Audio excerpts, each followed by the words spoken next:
Dragon Tales Lost Episode. A Dragon Tales Lost Episode Creepypasta. A few months ago, I went outside to check the mail. I have one of those really old mailboxes that is right outside of the house. I leaved it for the mail. It was all bills and files and magazines. Then I noticed something else at the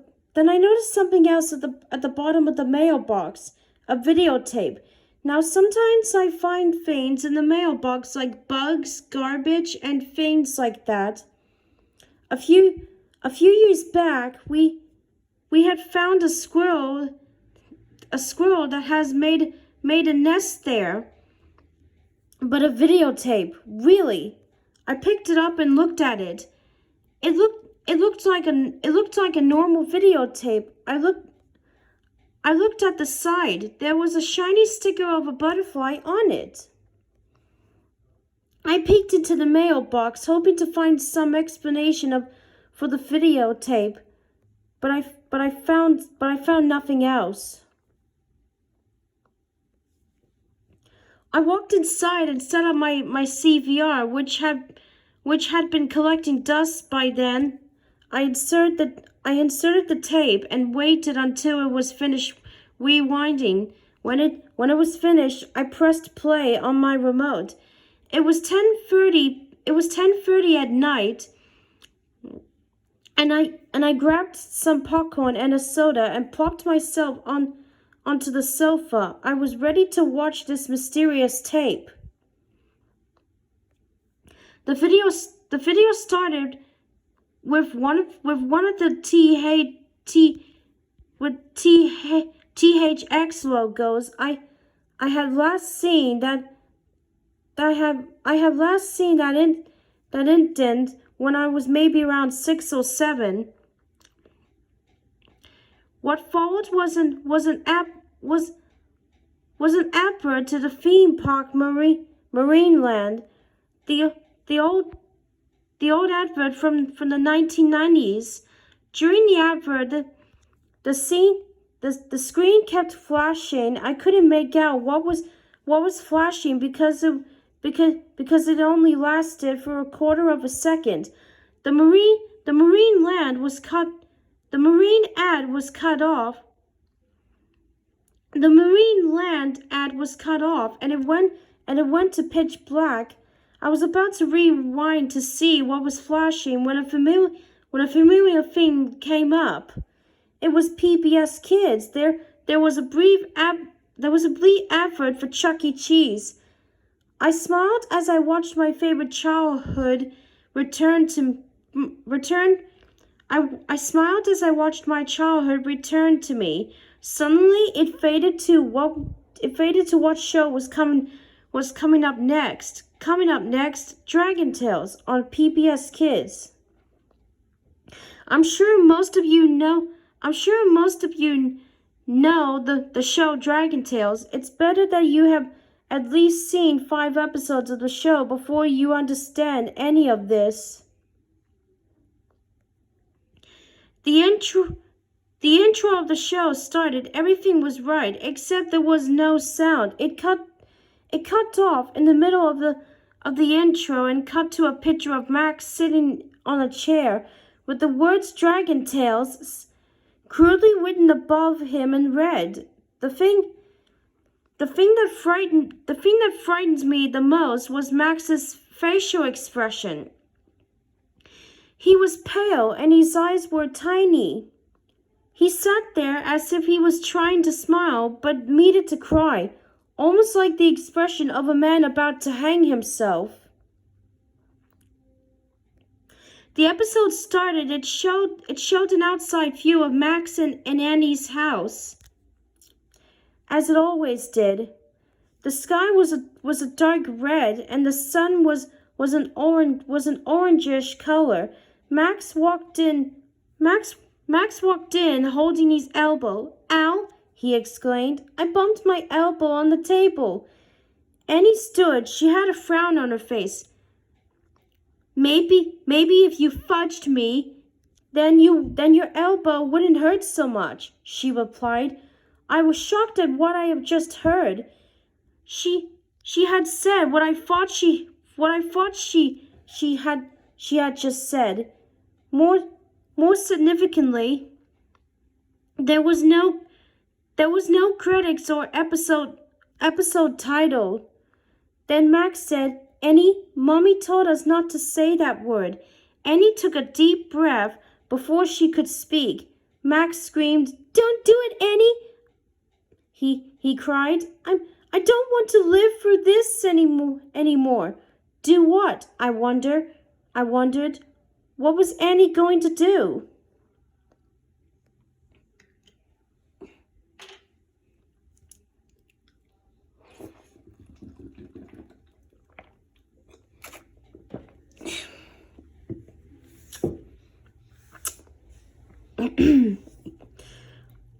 I was starting to get scared at this point.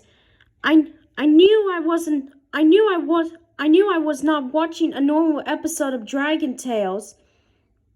They continued their conversation, but the rest was barely audible. Finally, Annie suggested in a clear voice, Why don't we go to Dragonland? The dragon wallpaper was black and bright red. The dragons on the wall had gigantic smiles on their faces. They held each other hand in hand and chanted, I wish with all my heart to fly with dragons in a land apart. After they arrived in Dragonland, they looked for their friends. They found Ord sitting behind a rock. Max approached him. Hey, Ord, want to play with my new truck? He asked. Ord turned around. I could hear bits of a radio static. At first I couldn't hear what the voices were saying, but I began to hear what the man on the radio was saying. What I heard was well, Jim, this is a terrible situation we have here. Police have confirmed that Air Force One was hijacked by a few members of an AI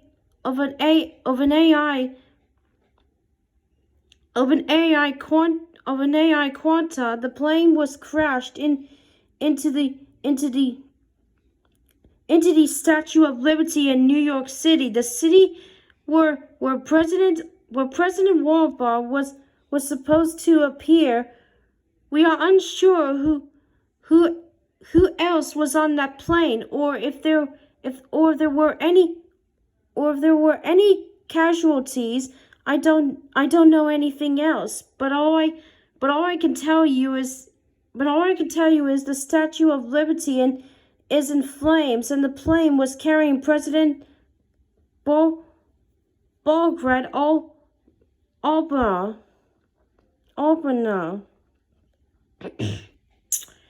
During the time the radio was playing, Ord was sitting behind the rock. He had no expression on his face. He was just sitting there, lifeless. He wasn't dead, but his face almost looked like it. I thought back to Max's expression on the chair. Once the static ended, Ord walked away. He was expressionless as he walked in a straight line around Dragonland. The sky was blood red. Ord then gave a slick smile. A gigantic screen erupted out of nowhere. It cut to a zoom in a photo of a realistic image. Now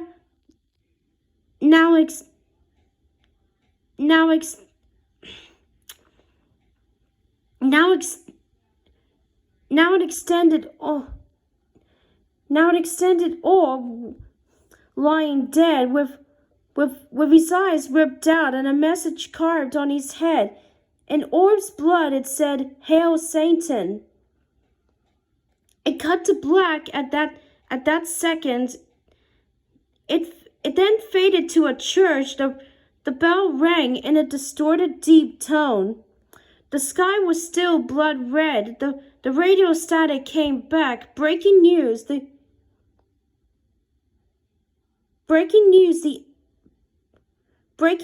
anchor man proclaimed President Barack Obama is dead. He was killed this afternoon in a plane crash along with Vice President Joe Biden and 55 other government officials. Also on that plane was rock and roll legend Chuck Berry and another 40 people. Air Force One was hijacked by five AI Quantidom members, those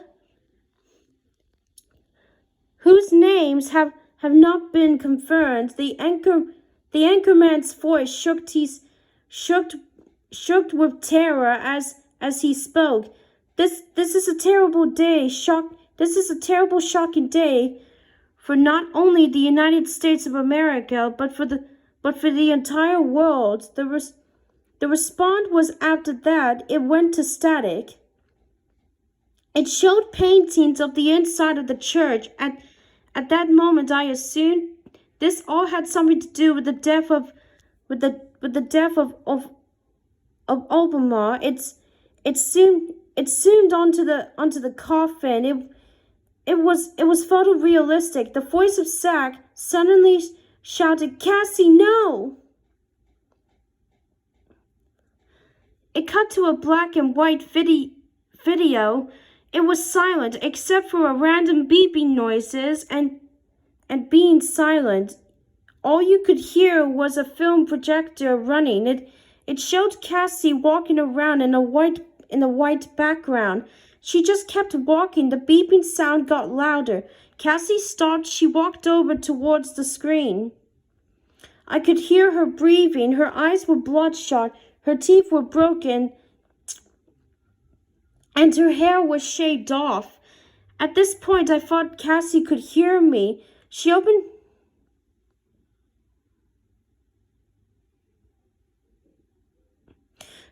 her mouth. What followed was the most ear-piercing, loudest sound I have ever heard in my life. It wasn't like a scream, but really messed up beeping sound that was louder than any human I could hear.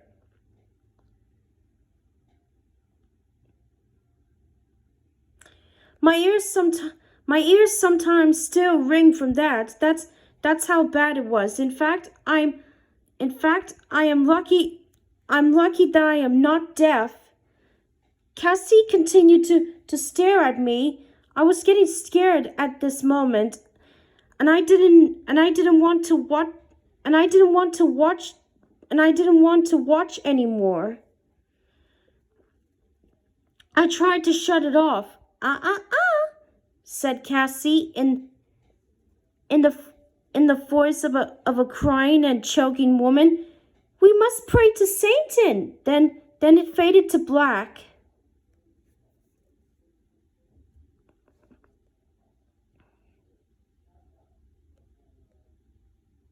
It faded back to a dragon tune. For those that don't know, the format was two 10-minute episode and a song in between. I hope the nightmare had ended. It didn't. The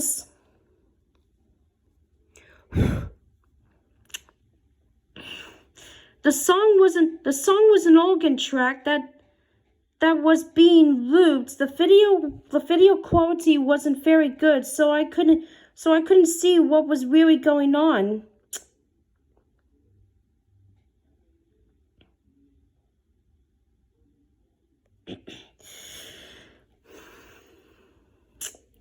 There were were about 500 dragons in a gigantic circle chanting Cassie, Cassie, Cassie, Cassie over and over again.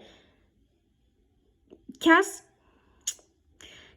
then smiles and jumps into the fire. The video quality suddenly improves. It shows Cassie's flesh burning. She looked at me and proclaimed, "You did this to me," before her skin was burned to ashes and her entire body turned to rubble. It actually showed her being burned. Suddenly, hundreds of dragons pounced on her remains. They began to scratch at each other. They were devouring each other. It showed dragons biting into each other's skulls. Dragons ripping off flesh of other dragons, and fleshless dragons crying blood. I began to wonder, how was this a dragon tune? The scene changed back to Max and Annie back at their house. "I need my truck!" exclaimed Max. "Well, hurry up," said Annie in an angry voice.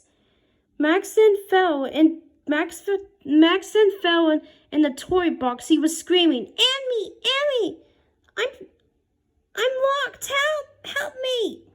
Max screamed. He was crying, like actually real crying. Emmy screamed, "It's stuck!" You could feel the pain as Max panicked to get out.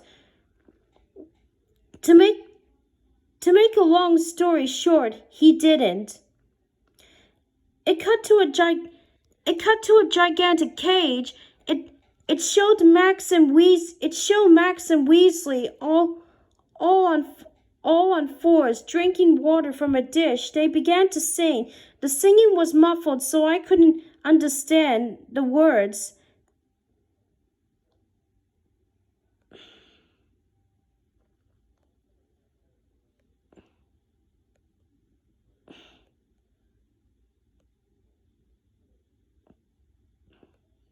After a while, the song began.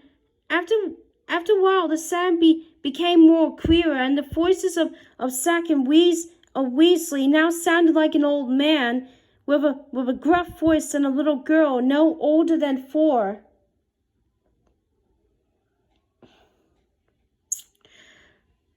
The last verse went something like this: Praise the devil for he is for.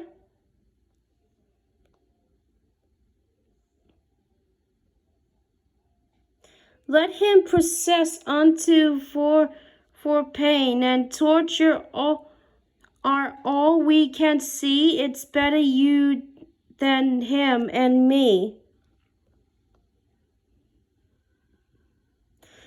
Then they paused. The little girl started to cry. It was actual crying, not acting.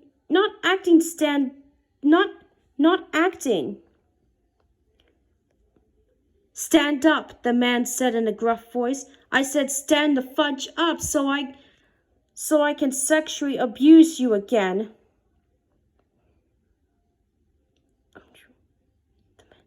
The man shouted. You can actually hear the man sexually abused the little girl. You could feel her pain as she was being forced to do something illegal. Her screams and cries echoed. Finally, the screams and cries stopped. "Stand up, you filthy piece of spit," the man yelled. "I want my mommy," the girl cried. She was screaming. Out of the blue, a loud gunshot rang out. The girl continued to scream loudly. 5 shots were fired. You could hear the whispering of the old man's voice. "Oh, spit! What am I going to do with the body?" The video cut to a surveillance camera room. The videos playing were videos of different angles of Air Force One crashing into the into the Statue of Liberty. I began to wonder how the girl's sexual abuse and murder and the terrorism act both connected together. It cut to pitch black. Suddenly, a face came out from the shadows. It was a terrifying figure from one of my worst nightmares when I was 5. He looked like Satan. His eyes were bulging out. He had a big smile on his face. He opened his mouth and let out that ear-piercing sound I had heard earlier. I was able to stop the video now. I didn't want to see the face of that terrible demon anymore. I shut off the VCR and stayed up all night on my computer.